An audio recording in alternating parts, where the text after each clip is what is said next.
Good morning 10th class. आज हम लोग आपकी इंग्लिश की जो सेकंड बुक है रेजोल्यूशन, उसका 4th चैप्टर पढ़ेंगे, फुटप्रिंट्स विदाउट फीट, यानी बिना पैरों के निशान। ठीक है, तो ये H.G. वेल्स द्वारा लिखी हुई स्टोरी है। इसमें बहुत ही एडवेंचरस स्टोरी है, ये बहुत मज़ा आएगा इसको पढ़ने पर। तो शुरू करते हैं इसको। इसमें स्टोरी एक वैज्ञानिक की है जो कि कोई ऐसी दवा की खोज कर लेता है, मेडिसिन की, जिससे कि इंसानी शरीर गायब हो सकता है। तो इसको पढ़ते हैं, देखते हैं उसके साथ क्या क्या घटनाएं घटती हैं। The two boys stared in surprise at the fresh muddy imprints of a pair of bare feet. The two boys stared in surprise. दो लड़कों ने आश्चर्य के साथ नजरें गड़ाकर देखा। किसकी तरफ?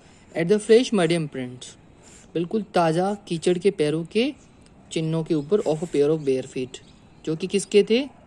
एक जोड़ी नंगे पैरों के निशान थे। उनकी तरफ नजर गड़ाकर उन बच्चों ने आश्चर्य के साथ देखा। What was a barefooted man doing on the steps of a house in the middle of London?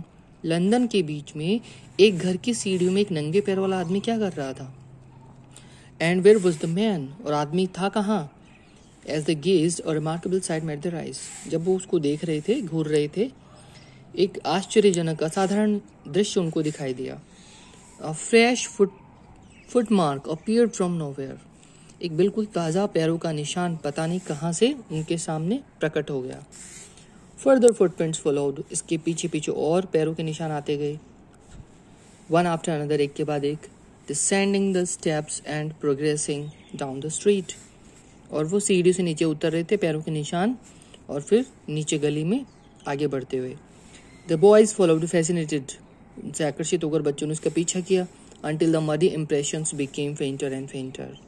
जब तक कि वो पैरों के निशान धुंधले, बहुत हल्के नहीं होते गए। And at last disappeared altogether. और अंत में बिल्कुल गायब नहीं हो गए। The explanation of the mystery was really simple enough. इस रहस्य का जो व्याख्या थी, explanation था, बहुत सरल था। The bewildered boys had been following a scientist. वो जो लड़के हक्के बक्के हो गए थे उन पैरों के निशान को देखकर, वो एक वैज्ञानिक का पीछा कर रहे थे, who had just discovered how to make the human body transparent. जिसने अभी अभी ये खोजा था उस साइंटिस्ट ने कि इंसानी शरीर को कैसे पारदर्शी बनाया जाता है, ट्रांसपेरेंट बनाया जाता है। Griffin, the scientist, had carried out experiment after experiment to prove that the human body could become invisible. तो ग्रिफिन नाम का जो वैज्ञानिक था, वो एक के बाद एक प्रयोग कर रहा था, ये साबित करने के लिए कि मानव शरीर भी अदृश्य हो सकता है, पारदर्शी बन सकता है। Finally, he swallowed certain rare drugs and his body became as transparent as a sheet of glass, though it also remained as solid as glass. Finally, swallowed certain rare drugs. अंततः उसने कुछ ऐसी दवाइयाँ निगल ली जिससे कि उसका शरीर एक शीशे की शीट की तरफ, कांच की जो एक परत होती है, शीट होती है, उसकी तरह, बिल्कुल कांच की चद्दर की तरह बिल्कुल पारदर्शी हो गया। Though it also remained as solid as glass, हालांकि यह कांच की तरह बिल्कुल सॉलिड बना रहा, मजबूत बना रहा। ब्रिलियंट साइंटिस्ट ही वॉज, बहुत ही ब्रिलियंट यानी असाधारण वैज्ञानिक था वो, बहुत ही उत्कृष्ट वैज्ञानिक था। Griffin was rather a lawless person, लेकिन वो कानून तोड़ने वाला व्यक्ति था। His landlord disliked him and try to eject him.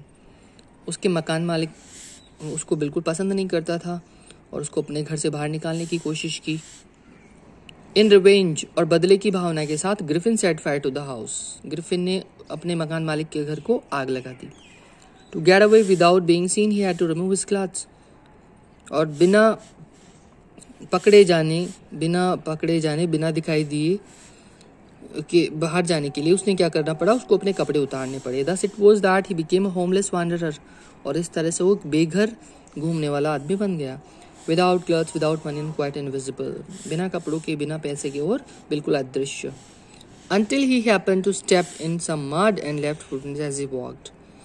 और तब तक वो अदृश्य बना रहा जब तक कि उसके पैर कीचड़ में नहीं पड़े और उसने अपने पैरों के निशान नहीं छोड़े जब वो चला. He escaped easily enough from the boys who followed his footprints in London. जिन लड़कों ने लंदन में उसका पीछा किया था उसने बड़ी आसानी से उनका पीछा छुड़ा लिया. But his adventures were by no means over, लेकिन अभी तक भी उसके जो साहसिक जोखिमपूर्ण काम थे वो खत्म नहीं हुए थे. He had chosen a bad time of the year to wander about London without clothes. उसने एक बुरा मौसम चुन लिया था साल का लंदन की गलियों में बिना कपड़ों के घूमने के लिए. It was midwinter. यह सर्दी का बिल्कुल मध्य का समय था. The air was bitterly cold. हवा बिल्कुल काटने वाली ठंडी हवा चल रही थी. And he could not do without clothes. और कपड़ों के बिना उसका काम नहीं चल सकता था. Instead of walking about the streets, he decided to slip into a big London store for warmth. तो लंदन की गलियों में घूमने की बजाय उसने ये निश्चय किया कि वो किसी बड़े लंदन स्टोर में गर्मी के लिए वहाँ सो जाएगा, उसमें खिसक जाएगा. Closing time arrived as soon as the doors were shut. Griffin was able to give himself the pleasure of clothing and feeding himself. तो closing time arrived. वो एक बिग बड़े लंदन स्टोर में घुस गया. अपने जैसे मल्टीप्लेक्स होते हैं, है ना, बड़े बड़े शोरूम्स होते हैं, उस तरह का लंदन स्टोर था वो, लंदन में था. Closing time arrived. दुकान को बंद करने का समय आया. As soon as the doors were shut. और जैसे ही दरवाजे बंद किए गए, Griffin was able to give himself the pleasure of clothing and feeding himself. तो अब ग्रिफिन इस योग्य हो गया कि वो खुद को खाना खिलाने का और कपड़े पहनाने का आनंद उठा सके, विदाउट रिगार्ड टू एक्सपेंस, और वो भी बिना खर्चे की चिंता के. He broke open boxes and rappers. उसने तोड़कर बक्सों को और जो रैपर्स थे ऊपर कागज वगैरह बंधे हुए थे उनको तोड़कर हटा दिया. And fitted himself out with warm cloth. और खुद को गर्म कपड़ों से ढक लिया. Soon with shoes and overcoat and a wide brimmed hat. और जल्दी उसने जूते पहन लिए, एक ओवरकोट पहन लिया, लंबा चौड़ा कोट होता है, वाइड ब्रिम्ड हैट पहन ली, लंबी किनारी वाली टोपी. He became a fully dressed and visible person. अब वो पूरी तरह से ड्रेस किया हुआ, यानी कपड़े पहने हुए और दृश्य दिखने वाला इंसान बन गया. In the kitchen of the restaurant he found cold meat and coffee. Restaurant के किचन में उसने ठंडा मांस और कॉफी मिली उसको. And followed up the meal with sweets. और इस खाने को उसने मिठाइयों के साथ खाया. And wine taken from the grocery store. और शराब भी पी जो कि उसको ग्रोसरी स्टोर से मिली थी. Finally he settle down to sleep on a pile of quilts. अंत में वो क्या हो गया, एक रजाइयों के ढेर पर सोने का उसने मन बना लिया. If only Griffin had managed to wake up in good time, all might have been well. यदि ग्रिफिन सुबह जल्दी उठ गया हो तो सब कुछ अच्छा होता. As it was, he did not wake up until the assistants were already there next morning. लेकिन अगली सुबह जब तक असिस्टेंट आए वो उठ नहीं पाया, ठीक है, नींद में ही पड़ा रहा.